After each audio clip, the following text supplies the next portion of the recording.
6ஆம் நாள் கேள்விகள். 1. தேவன் எரிகிற முச்செடியின் மூலமாக ஒருவருக்கு தரிசனமானார். யார் அவர்? எந்த மலையிலிருந்து தரிசனமானார்? 2ஆம் கேள்வி. தேவன் தன்னுடைய சொந்த விரலினால் 2 கற்பலகைகளில் 10 கட்டளைகளை எழுதி கொடுத்தார். யாருக்கு கொடுத்தார்? எந்த மலையிலிருந்து கொடுத்தார்? இந்த 2 கேள்விகளுக்குமான பதிலை கண்டுபிடிப்பதற்கு ஒரு அழகான க்ளூ கொடுக்குறேன். யாத்திராகமம் 31ஆம் அதிகாரம், அப்போஸ்தலர் 7ஆம் அதிகாரம்.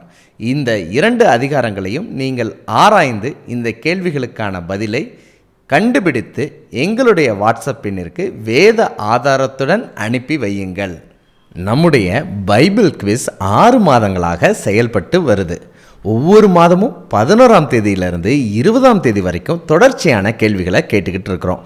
நம்மில் பலர் கடந்த மாதத்தின் கேள்விகளுக்கும் சரியான பதிலை எங்களுக்கு அனுப்பி வச்சாங்க. இந்த மாதமோ டிசம்பர் மாதமோ நீங்கள் தொடர்ச்சியாக பங்கு பெற வேண்டும் என்று நான் விரும்புகின்றேன்.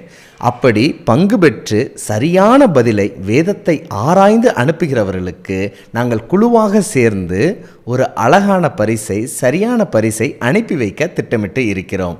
நிச்சயமாக பங்கு பெறுவீர்கள் என்று நான் நம்புகிறேன். பகிர்வோம் இயேசுவை. என்றும் அன்புடன் பைபிள் ஸ்கூல்.